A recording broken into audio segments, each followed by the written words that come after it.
C'était il y a un an, les sportifs de la région nous faisaient vibrer lors des Jeux Olympiques et Paralympiques. Un an après, qu'en est-il? Est-ce que la médaille a changé leur parcours? Quels sont encore les effets de cette victoire dans leur quotidien de sportifs notamment? Direction le ring avec Jamili Dini à Boudoumoise et on débute avec Antoine Perel, para-athlète médaillé de bronze en septembre dernier.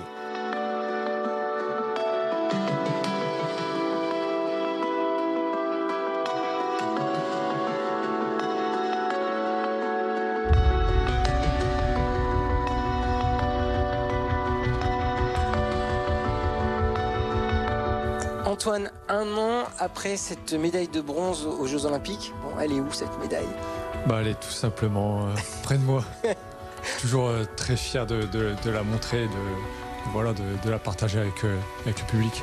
Qu'est-ce qu'elle a changé dans votre vie cette médaille? Elle a eu un effet positif? Elle a eu oui, forcément un effet positif. On me reconnaît plus, donc au niveau des médiatiquement parlant, on va dire que effectivement, on va me reconnaître à la piscine, quand je fais du tandem ou quand je vais courir et les personnes vont me solliciter. Ça fait toujours plaisir. Oui, vous êtes reconnu à tel point qu'il y a eu une salle qui a votre nom maintenant à l'Aventis, si je ne dis pas de bêtises. C'est exactement ça. Alors je suis très très fier qu'on m'ait proposé que mon nom porte une salle de sport, quoi. Donc non, franchement, c'est le Graal pour un sportif d'être reconnu avec le nom d'une salle de sport. Au niveau du travail, on vous laisse à 100% vivre de cette passion? C'est ça, je suis salarié de France Travail, donc France Travail me détache à 100%. Donc encore une fois, je remercie mon employeur France Travail. On verra un petit peu tout le matériel que vous avez. Ça coûte combien tout ça?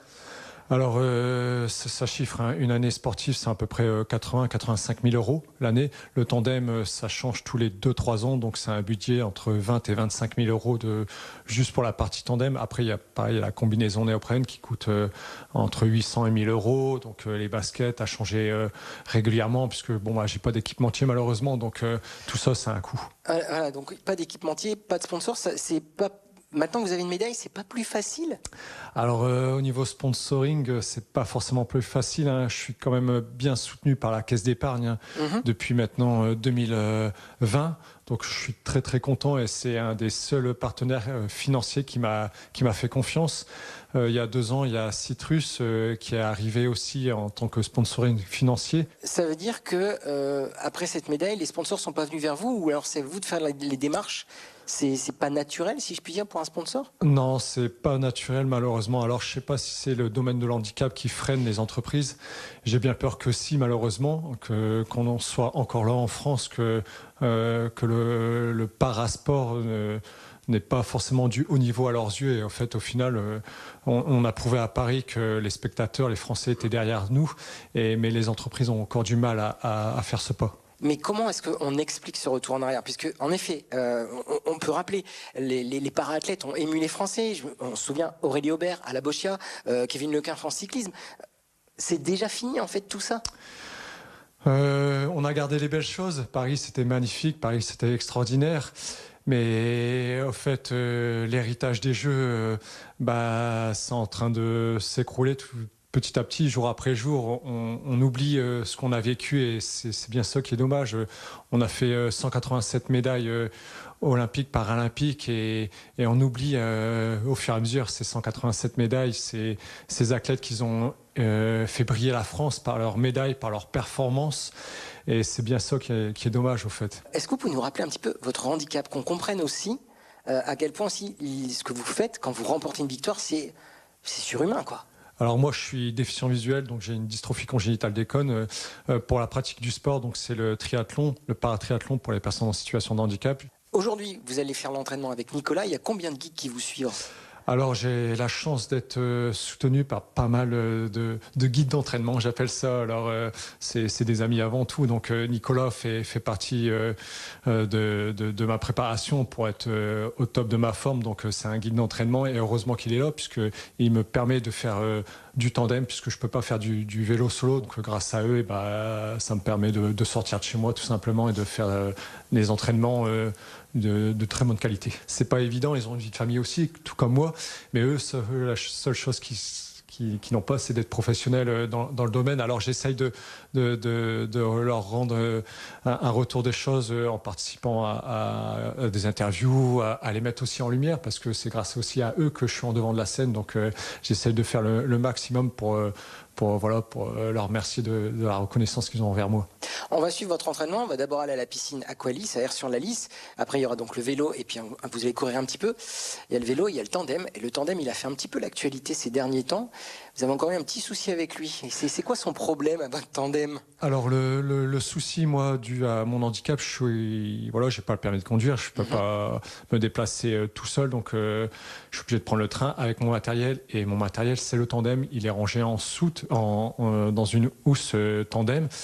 Mais c'est interdit dans les trains, dans les TER et dans les TGV. Donc, je suis à chaque fois que je prends les transports en commun, je suis pas dans la réglementation. Et je mets mon tandem en voiture bar pour qu'il gêne pas.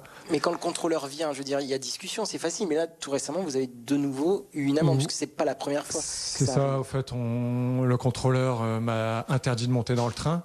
Je suis monté dans le train et en fait, il m'a clairement dit que j'étais pas dans la réglementation, donc il allait me verbaliser. Chose qu'il a fait, il m'a verbalisé d'un montant de 150 €. Alors, il a tout simplement mis en place la réglementation.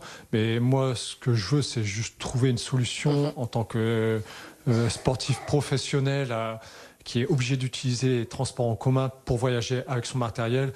Je suis client de la SNCF, je paye mon billet de train, je demande pas la gratuité, je demande juste qu'on me laisse tranquille. Qu'il y ait cette possibilité pour votre tandem. Une bienveillance. Une bienveillance à votre égard sur ça. On voit que le chemin est encore un peu long autour du handicap, parce que vous parliez de régression. Mais bon, la régression, on la laisse de côté, justement. On va voir plutôt la progression avec donc les trois entraînements, natation, vélo et course.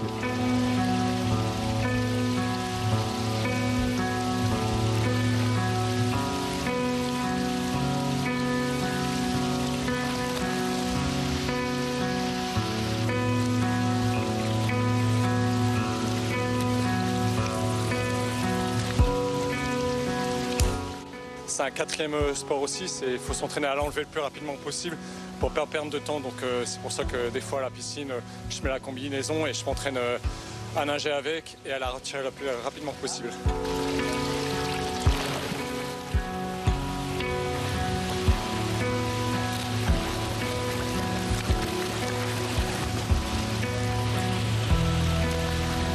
Dû à mon handicap, je vois pas forcément les gens qui sont dans la ligne d'eau, tout ça, donc ça me facilite de me laisser m'entraîner avant l'accès public.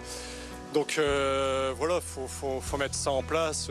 Ça demande beaucoup de dialogue avec les responsables de piscine, mais c'est pour un athlète de haut niveau en situation de handicap, c'est très important d'avoir l'accès à la piscine dans un temps libre. Après, je peux comprendre aussi leur situation, puisqu'il y a les scolaires aussi qui viennent effectuer leur séance de natation, il y a le public, il y a les gens du club, et dans tout ça, il faut trouver des créneaux qui correspondent à tout le monde. Oui, parce qu'en même temps, vous nagez avec Nicolas, votre guide, donc il faut que vous ayez deux couloirs, si je puis dire. C'est ça, forcément, puisque Nicolas, il me dit combien de longueur que je fais, le temps qui me reste, l'heure, tout ça. Donc forcément, il faut un couloir pour nous deux. On nage de front, mais forcément, ça pénalise quand on a quelqu'un en plus dans le couloir. 3, 4, là, on est obligé de tourner dans la ligne d'eau.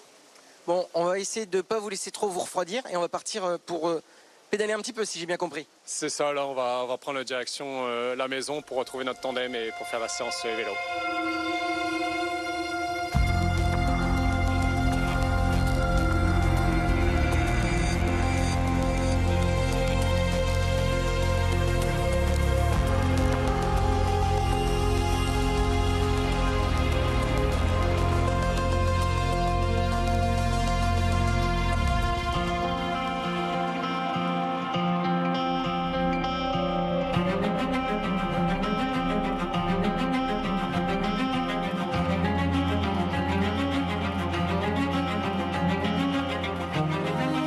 c'était une petite partie un peu plus tranquille au niveau de la course. Mais alors, quel est votre rôle sur les 3 disciplines du triathlon, du paratriathlon avec Antoine?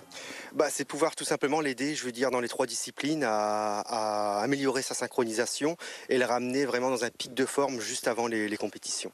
Et donc, au niveau, par exemple, la piscine, qu'est-ce que vous allez devoir faire avec lui? Là, pour la course, vous êtes liés, si je puis dire, l'un à l'autre. Et puis, au niveau du tandem, comment ça fonctionne? Au niveau du tandem, c'est énormément de synchronisation et du dialogue pour indiquer la droite, la gauche, quand est-ce qu'on déchausse, tout ça. Donc, c'est énormément d'oral, on va dire. Après, à la piscine, c'est l'accompagner dans ses lignes d'eau parce que il y a un champ visuel diminué. Et la course à pied, pareil, c'est de l'aider dans tout ce qui est les synchronisations, tout ça.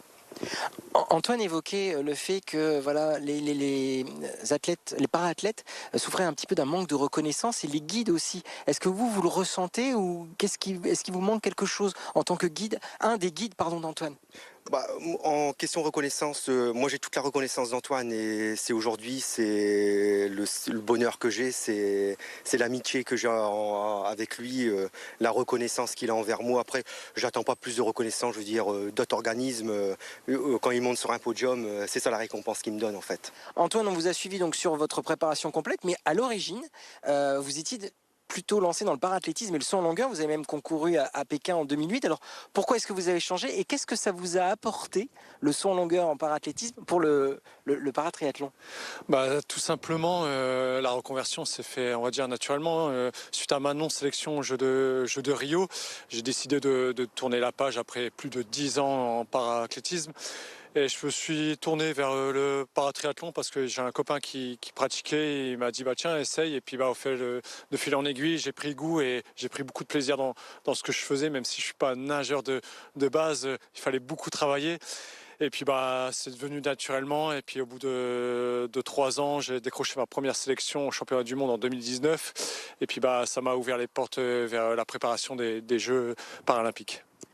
Des Jeux paralympiques, médaille de bronze. Et là, vos prochains objectifs, c'est quoi? Alors, qu'est-ce qui arrive pour vous maintenant? Alors les prochains objectifs à court terme, c'est les championnats du monde le 18 octobre à Wollongong en Australie. Donc forcément l'objectif c'est d'aller chercher la plus belle des médailles. Et à long terme, il y a Los Angeles en 2028. Pour le moment, c'est pas encore dans le viseur. Je prends année par année, je progresse, je prends du plaisir dans ce que je fais. Tant que je suis soutenu par la Caisse, par France Travail, par mes autres partenaires, je continuerai. Et le jour où je prendrai plus de plaisir, je pense que je me tournerai vers ma vie de famille parce qu'elle est très très importante pour moi et sans eux je ne serais pas là aujourd'hui. Donc je tiens à remercier ma compagne, mes enfants, mes amis et ma famille en général pour leur soutien et mes guides aussi d'entraînement pour leur soutien pour me pousser vers toutes ces médailles au fait. Vous poussez vers toutes ces médailles, tous vos amis. On a vu aussi lors des Jeux paralympiques la famille des paratriathlètes qui étaient là tous présents, même ceux qui n'avaient pas gagné de médaille. Donc c'est ça le plus important. Et on va continuer dans le sport, mais cette fois-ci, on passe des paralympiques aux Jeux olympiques avec la boxe et le sportif Djamili Dini Abouzoumouans qui a lui aussi gagné une médaille de bronze. On va voir si également les Jeux olympiques ont changé quelque chose ou si dans son quotidien il y a encore des choses à faire.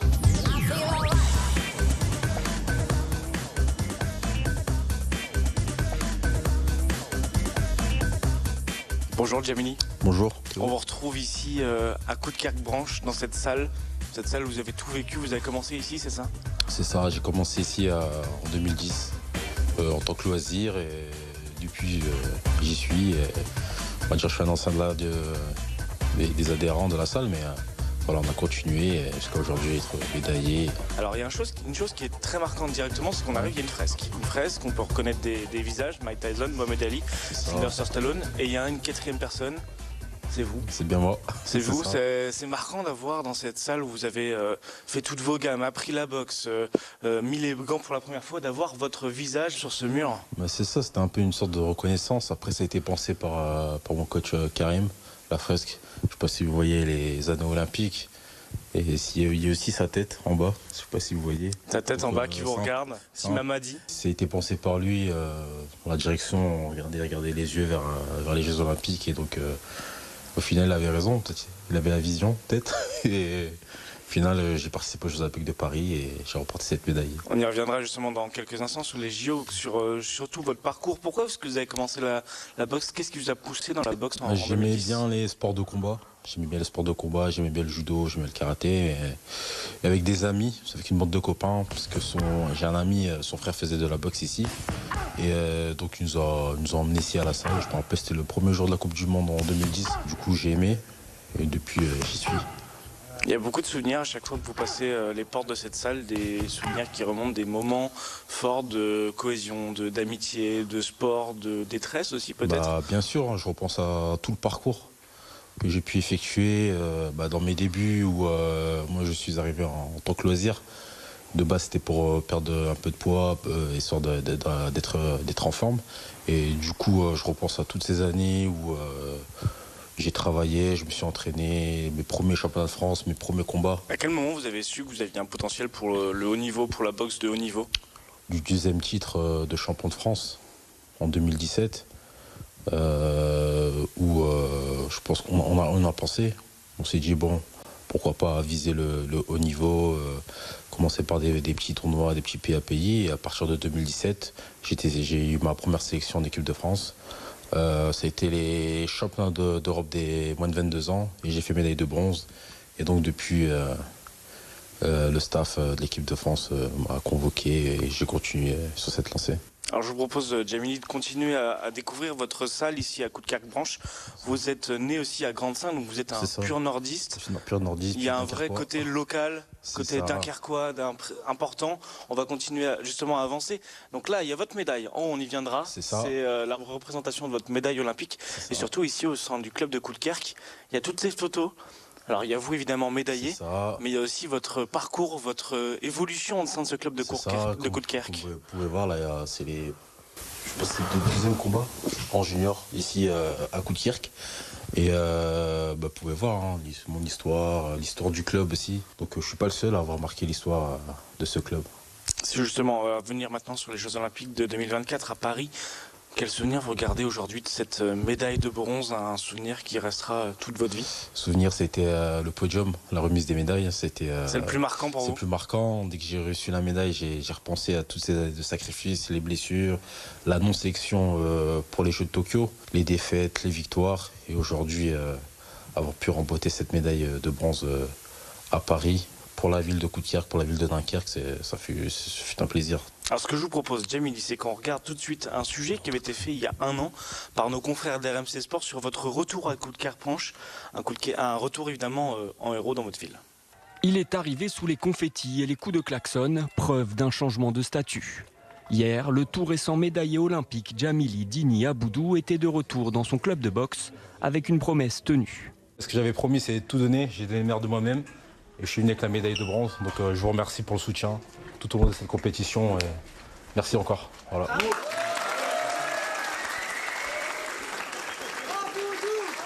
À 28 ans, le natif de Grande-Synthe a décroché le bronze dans la catégorie des plus de 92 kilos. Un exploit pour celui qui rêvait simplement de se qualifier aux Jeux. Donc revenir ici avec la médaille, ici pour la ville. En plus, c'est une première pour moi, c'est mes premiers Jeux. Une première médaille pour la boxe aux Jeux Olympiques ici dans le Dunkerquois. Donc franchement, ça fait plaisir. C'est un honneur d'avoir pu ramener cette médaille. Une médaille qui honore tout un club et sa région. Quand on connaît le garçon que c'est quelqu'un de très humble, très gentil, qui donne beaucoup aux autres. C'est une grande fierté pour nous en fait. J'en ai des frissons. C'est quelqu'un de bien et qui mérite d'avoir la médaille de bronze. Et qui crée aussi les espoirs les plus fous pour les prochains Jeux.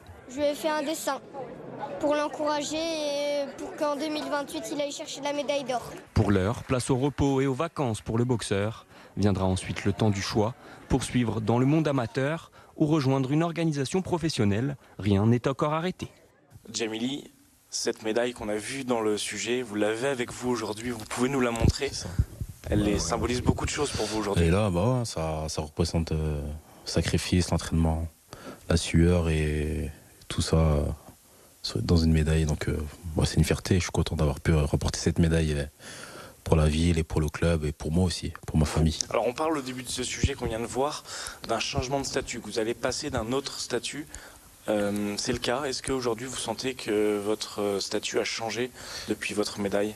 Ça a changé, oui. Donc je suis un sportif vraiment de haut niveau depuis très longtemps, mais c'est plus le côté reconnaissance où on me reconnaît plus dans la rue, où on me pose des questions, où on me demande comment ça a été les Jeux Olympiques, l'ambiance. Donc ça a été plus de la reconnaissance. Après, au niveau de la statut, du statut de... Si, entre guillemets, si je suis une star ou... ça n'a pas vraiment changé, juste un peu plus de reconnaissance, c'est tout. Et surtout le statut au niveau des sponsors, là ça n'a pas vraiment changé, c'est ça? Vous n'avez pas de sponsor actuellement? Non, pas de sponsor, pas de sponsor, mais en tout cas, on va dire des marques. Non, pas de marque, pas d'équipementier. Et j'en ai parlé déjà, on en parlait déjà avec des sportifs qui disaient que les Jeux de Paris, ça n'a pas vraiment changé. Ça a changé pour certains athlètes hein, comme je sais pas, Teddy Riner, ou Antoine Dupont ou les frères Lebrun qui font du tennis de table. Mais sinon pour les autres non, pour nous ça n'a pas vraiment changé. Après sinon au niveau sponsor, qui me suit toujours, c'est Si Habitat qui me suit depuis 2022. C'est du mécénat, c'est un don que me fait Si Habitat. Mais vous l'expliquez, le fait qu'aujourd'hui vous n'ayez pas d'équipementier, ça s'explique que vous êtes fait partie quand même de la liste des médailles olympiques, c'est compliqué? Ça a toujours été comme ça, les Jeux Olympiques. C'est certaines personnes, certaines sont ciblées, donc c'est pas tout le monde. Vous imaginez, par exemple, Adidas prendre tous les sportifs des Jeux Olympiques, c'est pas possible. Ils ont des cibles, ils ont des athlètes cibles, et donc... je ne fais pas partie, mais c'est tout. C'est difficile d'avoir une marque, c'est très, très difficile, c'est pas tout le monde. Donc en plus, c'est la boxe. La boxe, c'est pas un sport qui est très suivi. Et donc, c'est peut-être pour ça. Dans le sujet, on parle aussi à la fin d'une question sur votre avenir. Alors c'était il y a un an dans ce sujet. Sur votre avenir, est-ce que vous alliez passer professionnel? Vous ne l'êtes pas.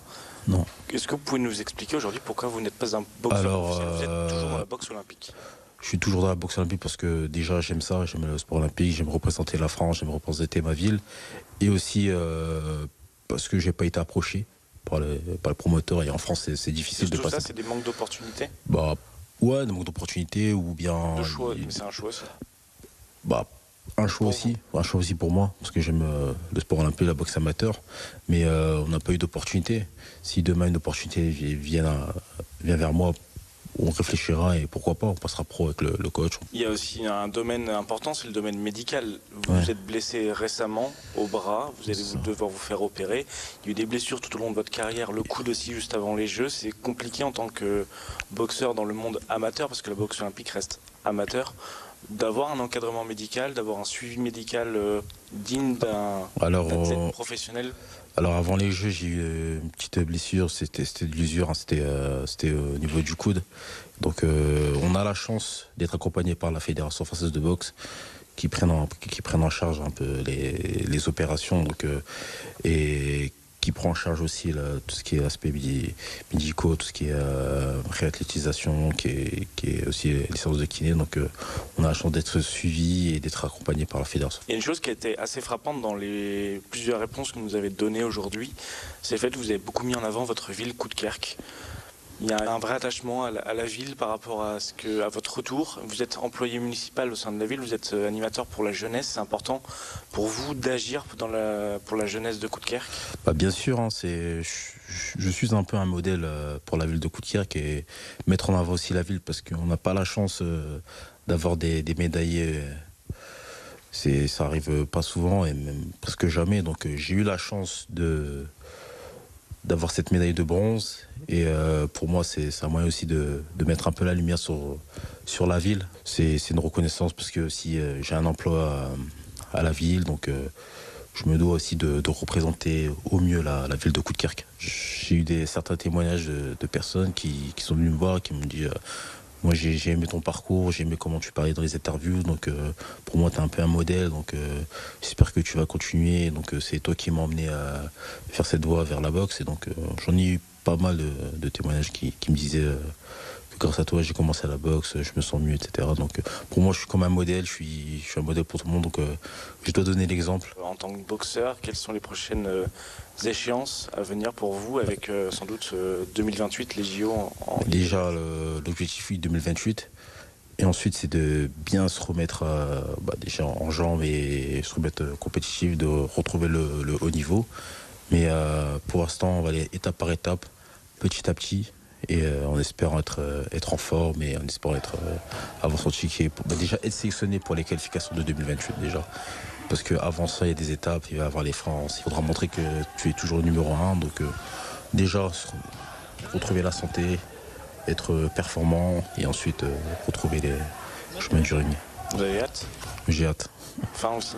Fin, oui, parce que ça fait très très longtemps que j'ai pas boxé. Merci beaucoup Djamili pour votre temps. Merci. Et puis on vous souhaite évidemment tout le bonheur que vous méritez, évidemment un bon rétablissement aussi pour Merci beaucoup. votre corps. Merci à vous de nous avoir suivis sur BFM Grand Lille et BFM Grand Littoral pour ce numéro des Vies d'en haut. On se retrouve très bientôt avec Emmanuel Calafiore pour de nouveaux numéros.